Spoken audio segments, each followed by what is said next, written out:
Viva, sejam muito bem-vindos ao TDM Entrevista. É uma figura que tem feito um trabalho ímpar que muito tem contribuído para a projeção internacional da literatura e da poesia portuguesa, nomeadamente no mundo anglófono. Traduziu para inglês obras de nomes maiores das letras portuguesas, de Camões a Sofia de Melo Brainer, de Antero de Quental, António Lobo Antunes, entre muitos outros. Mas foi, sobretudo, o vasto trabalho de tradução e também de investigação sobre a obra e também a vida de Fernando Pessoa que lhe deu mais visibilidade. É considerado uma autoridade em matéria de estudos pessoanos e entre os vários prémios com que já foi distinguido, destaque precisamente para o Prémio Pessoa, em 2012. O convidado de hoje, do TDM Entrevista, é o tradutor, crítico literário e escritor norte-americano e português Richard Zenith. Muito obrigado por estar connosco. Obrigado, eu. Quando é que leu Fernando Pessoa pela primeira vez? Bom, a primeira vez, na verdade, eu, nos Estados Unidos, uma amiga minha tinha um namorado português que lhe passou alguns poemas de Fernando Pessoa, de Alberto Queiro e de A Tabacaria, de Álvaro de Campos.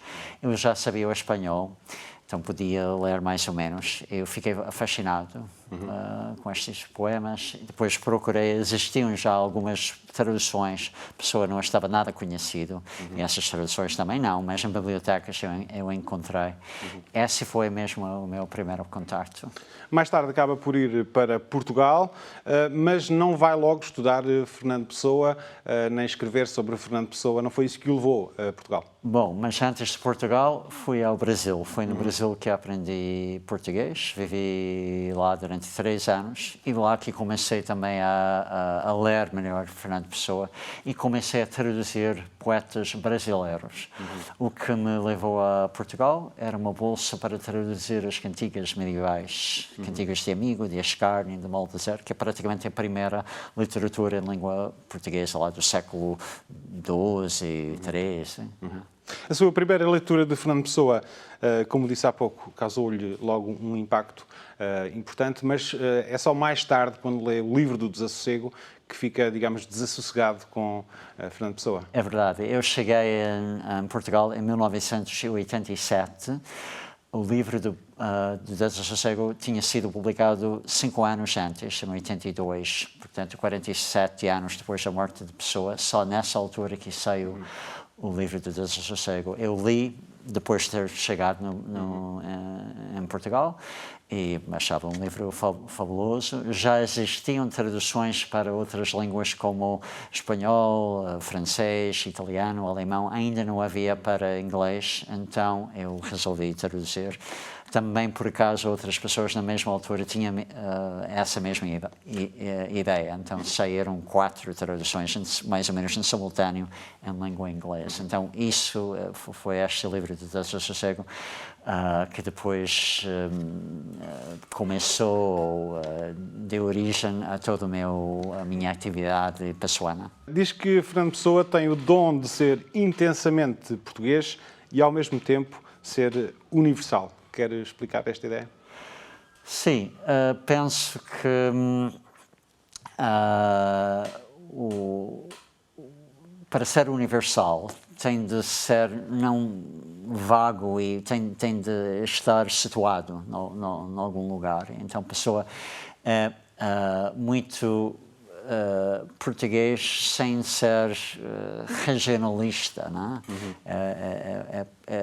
Aliás, ele via Portugal como um símbolo do mundo todo e do universo, portanto, ele é tão... Sendo que ele atravessou também várias fases na relação com Portugal e a Portugalidade, não é? Ao longo da obra vê Portugal de várias maneiras, pode-se dizer isso. Sim, a pessoa viu tudo de várias maneiras. Exatamente. Sempre, mas uma coisa interessante é que o amor pela pátria era uma coisa que começou quando era criança. Tem aquela primeira quadra que ele vai dizer à mãe, quando tem 7, 8 anos, não é?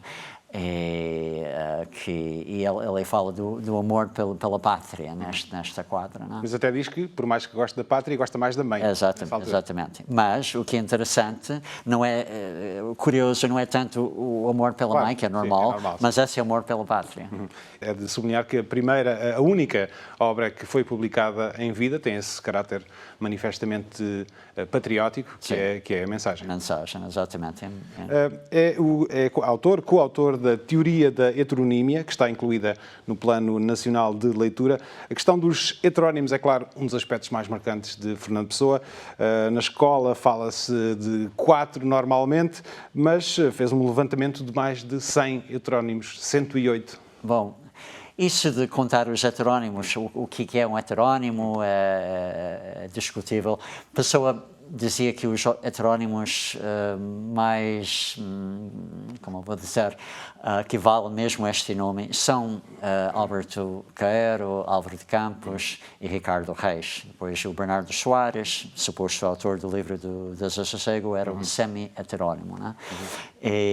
Mas ele escreveu, de facto, em muitos outros nomes, desde criança e ao longo da vida. Mas essas contagens, eu diria que há mais ou menos 20 que têm uma obra, digamos. Depois há muitos outros que ele tinha uma ideia de escrever, tinha projetos de escrever no seu nome, ou escreveu só um texto. Mas com certeza, eu acho que o fenómeno que é mais importante do que quantos heterónimos havia. Claro. E de todo este universo de heterónimos, qual é aquele que ainda hoje mais o atrai? Bem, a pergunta, a resposta é que depende quando na minha vida, porque vai variando. Há momentos que eu gosto mais de Alberto Caeiro, sempre gosto muito de Álvaro de Campos, mas também acho o Ricardo Reis interessante e tenho trabalhado imenso sobre o livro do Desassossego, que seria o Bernardo Soares, o tal semi-heterónimo. A pessoa dizia que era semi-heterónimo porque não era um verdadeiro outro, era uma personalidade, a sua personalidade mutilada, assim que era semi-heterónimo, semi-pessoa, semi-heterónimo.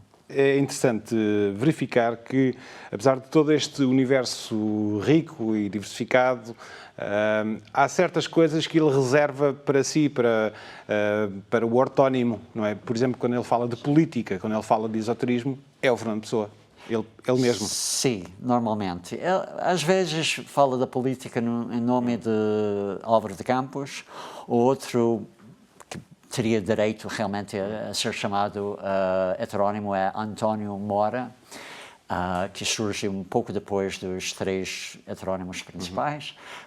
E este António Mora também escrevia muito sobre a Primeira Guerra, né? E sobre assuntos neopaganismo, né? Assuntos espirituais, mas também sobre assuntos políticos. Mas a verdade é que a pessoa no seu nome é que desenvolve mais estes temas. Exato, e também temas sobre a espiritualidade, né? De resto, fez também uma edição sobre a poética esotérica de Fernando Pessoa, não é assim? Era uma antologia, em conjunto com Fernando Cabral Martins, de poemas esotéricos de Fernando Pessoa. Portanto, não é um ensaio sobre, é uma antologia. É talvez uma dimensão não tão bem conhecida como outras.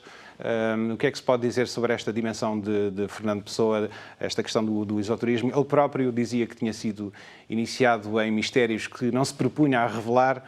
O que é que nos pode adiantar sobre esta dimensão da vida dele? Bom, Pessoa, em certos momentos dizia que tinha sido iniciado, outros momentos disse que nunca foi iniciado. Portanto, há sempre muito fingimento em Fernando Pessoa, muita autoconstrução, mitificação. Em que é que acredita? É uma boa pergunta, ninguém sabe, não é? Sim. Eu acho que o próprio Fernando Pessoa talvez não soubesse. Ele interessava-se muito em questões de espiritualidade desde pequeno Ao longo dos anos esse interesse foi crescendo sempre.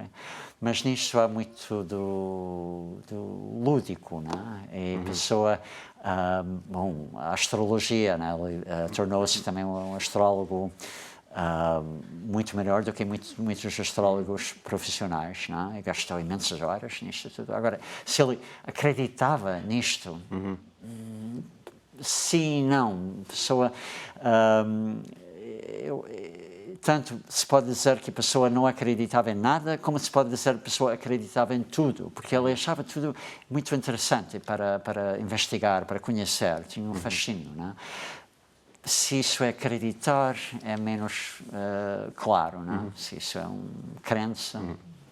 Como é sabido, o espólio de Fernando Pessoa foi encontrado numa arca célebre, com milhares e milhares de papéis, uns manuscritos, outros datilografados. Nesta altura, envolvidas muitas décadas da morte de Fernando Pessoa, que aconteceu em 1935, nesta altura ainda há material por estudar, por investigar? Com certeza. Eu acho que em termos literários, ou seja, de poesia que dá prazer de leitura, praticamente já tudo foi publicado. Em língua inglesa há ainda uns poemas fragmentários, não são interessantes talvez, mas nada de deslumbrante. Mas existe sim ainda muita coisa, por exemplo, já mencionei a Primeira Guerra Mundial, a pessoa escreveu dezenas e dezenas de páginas de vários pontos de vista, não é? Porque o António Mora tendia a defender, aliás, os alemães, curiosamente. Fernando Pessoa era um conservador. Conservador, mas não era... mas ele dizia que não era racionário, de facto não era, e também as suas posições políticas vão variando muito ao longo da vida. A sua política era muito uma política de contestação. Portanto, ele costuma estar contra isto, contra aquilo. Bom, era conservador, mas depois, no último ano de vida, tornou-se um anti-salazarista ferrenho, não é? Esta arca, voltando à arca, ainda existe, está na casa Fernando Pessoa. Quando chegou a Portugal, chegou a lidar diretamente com este espólio tal como estava?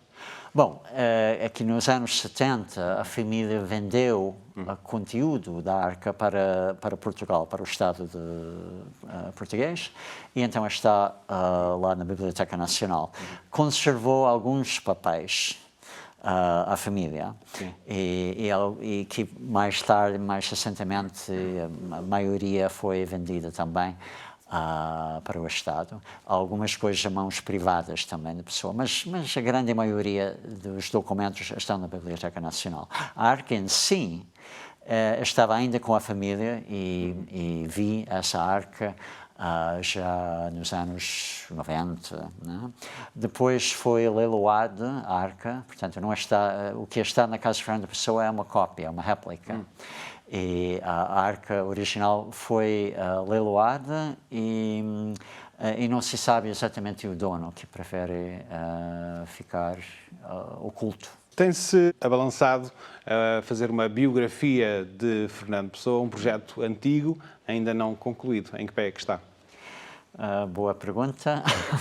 A verdade é que já depois de muitos anos já está terminada, no sentido de que já fiz a investigação, escrevi o princípio e meio e fim, mas já estou na fase da revisão, que também é uma fase complicada de cortar, remodelar.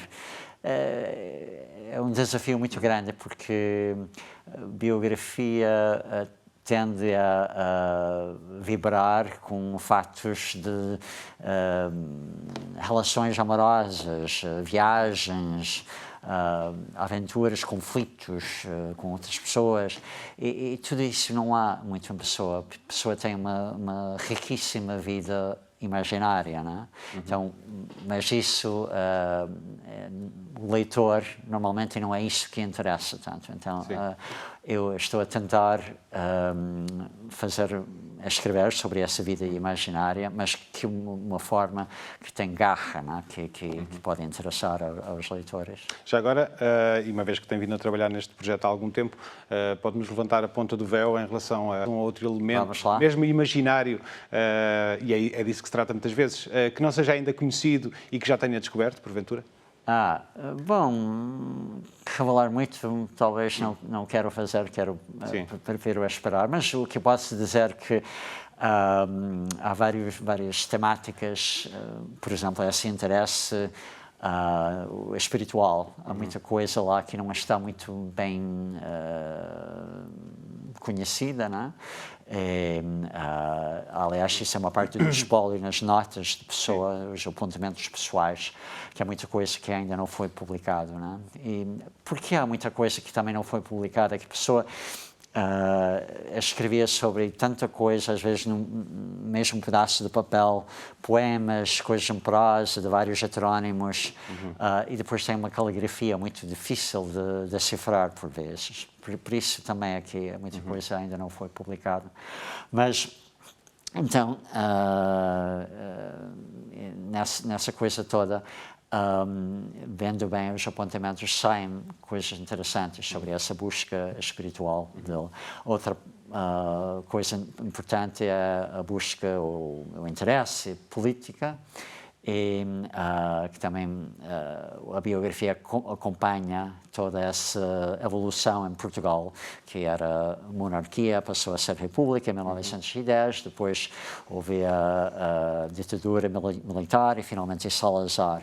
Então é uma fase da história fascinante, não? Politicamente a pessoa acompanhou tudo e tinha sempre coisas para dizer sobre tudo, não é? Então isso também é uma parte importante.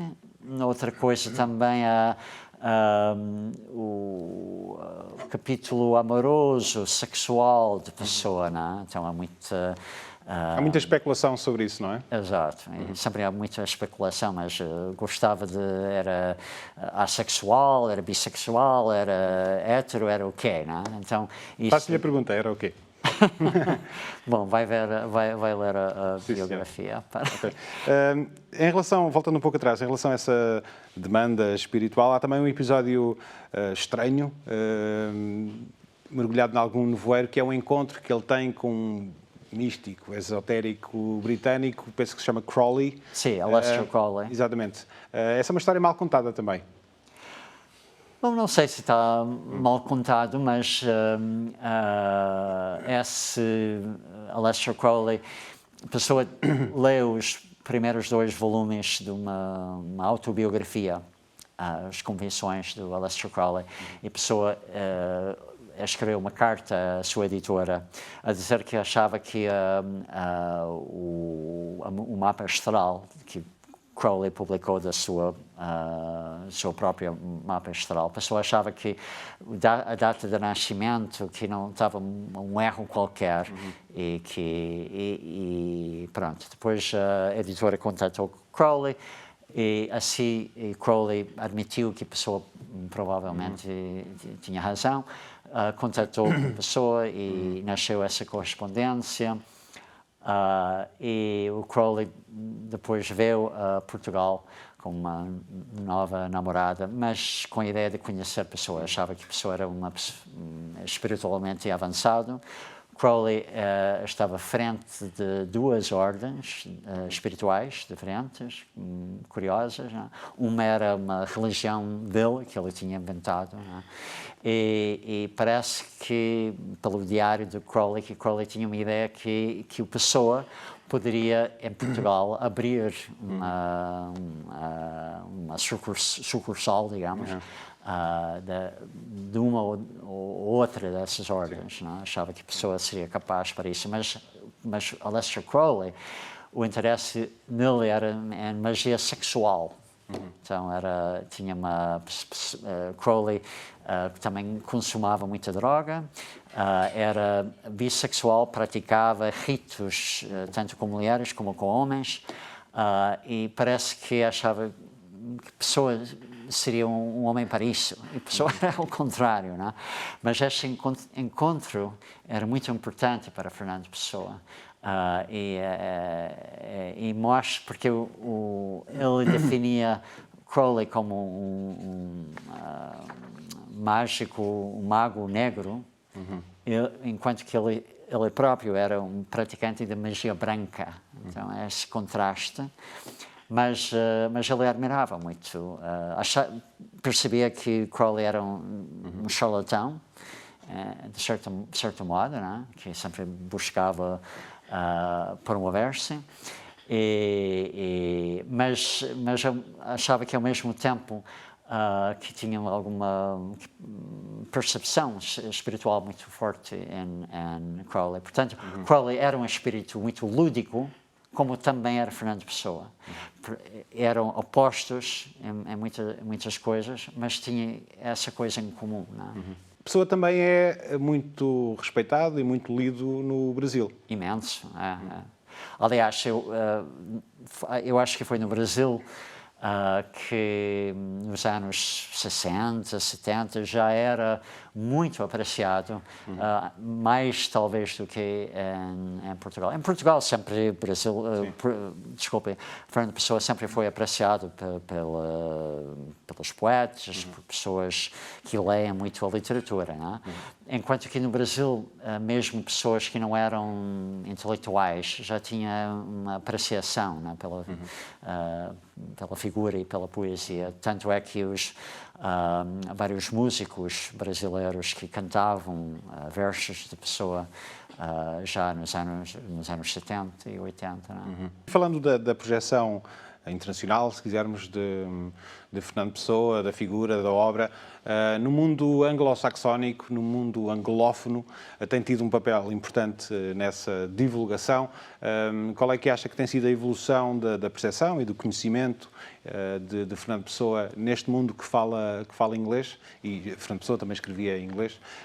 Tem havido uma visibilidade crescente de Fernando Pessoa, pode-se dizer isso? Sim, crescente. A verdade é que tem sido mais lento o conhecimento e a apreciação da Pessoa em Inglaterra e nos Estados Unidos e outros países anglófonos do que em França, Alemanha, Itália, Espanha.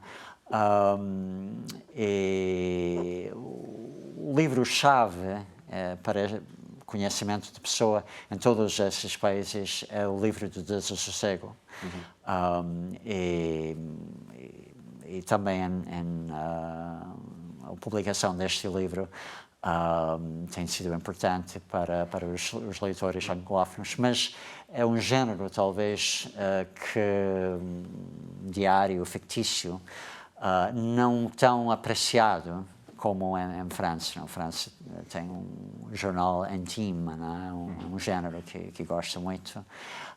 Não sei se um bocado por isso. Também a penetração, de modo geral, no mundo anglófono, da literatura em tradução, costuma ser um bocado mais complicada. Mas, apesar de tudo isso, a Pessoa hoje em dia está sempre mais e mais apreciado. Tanto é que estou a escrever uma biografia em inglês para o mercado anglófono. Não é? Muito bem, vamos avançar e falar também de outros autores que já traduziu ao longo dos anos. Em Portugal conheceu vários escritores pela obra e alguns conheceu também pessoalmente. Foi próximo, de resto, de Sofia de Melo Breiner. É que recordações é que guarda desses tempos? Bom, com a Sofia éramos vizinhos. E como eu traduzia uma antologia da poesia dela, eu ia muito à sua casa, que era no bairro da Graça, perto do Castelo de São Jorge, em Lisboa. E era uma mulher, veio de uma família aristocrática, e então isso via-se também na sua maneira de ser. Mas não era aristocracia só de gestos, sei lá, como se servia o jantar ou se comportava em situações assim, mas eu acho que em Sofia havia uma aristocracia interior, podemos dizer, não é? O ato de viver para ela era um ato religioso, então fazia tudo com uma atenção. com uma solenidade, né? Aliás, ela fala disso num poema, que é tudo de pôr solenidade e risco, né? E, então, era eu sentia-me muito privilegiado por este contato e era ela era uma figura muito inspiradora. David Mourão Ferreira afirmou que Sofia de Melbrenner é, quanto a nós, um caso ímpar na poesia portuguesa, não só pela difusa sedução dos temas ou pelos rigores da expressão, mas sobretudo por qualquer coisa anterior a isso tudo, em que tudo isso se reflete uma rara exigência de essencialidade. Como é que vê estas palavras? Bom, eu acho que tem a ver com essa visão dela religiosa do mundo, que a religião vem das palavras religar, né? Portanto, juntar outra vez. E para Sofia, toda a sua experiência poética e vivencial tinha a ver com este ato de tentar religar, né? de encontrar pontos de união num mundo quebrado em pedaços. Então ela ia sempre a essa essencialidade, esta nudez da vida. Já traduziu a muitos poetas e escritores portugueses, muitos outros ainda não, naturalmente. Há algum que ainda queira começar a explorar nesta altura? Depois de terminar a biografia, vou voltar às cantigas medievais, que eu acho fascinante, que publiquei uma antologia esgotada, então vai sair já tenho um contrato para fazer uma edição ampliada e revista. Eu tenho um fascínio mais para poesia do que para prosa e talvez alguma, não sei, não tenho umas ideias muito concretas, mas talvez de alguns poetas mortos. Adoro a poesia de Cesário Verde, do século XIX, publiquei unicamente o seu poema mais importante, Introdução, que é o sentimento de um ocidental, e talvez gostasse de publicar mais da sua poesia. Disse que gostava mais de traduzir poesia do que prosa, porquê? É um desafio muito maior e é muito pelo desafio. Depois acaba por ser uma leitura mais intensa e para mim é uma experiência mais rica, exige mais criatividade. Há mais do tradutor? Sim, sim, inevitavelmente. É.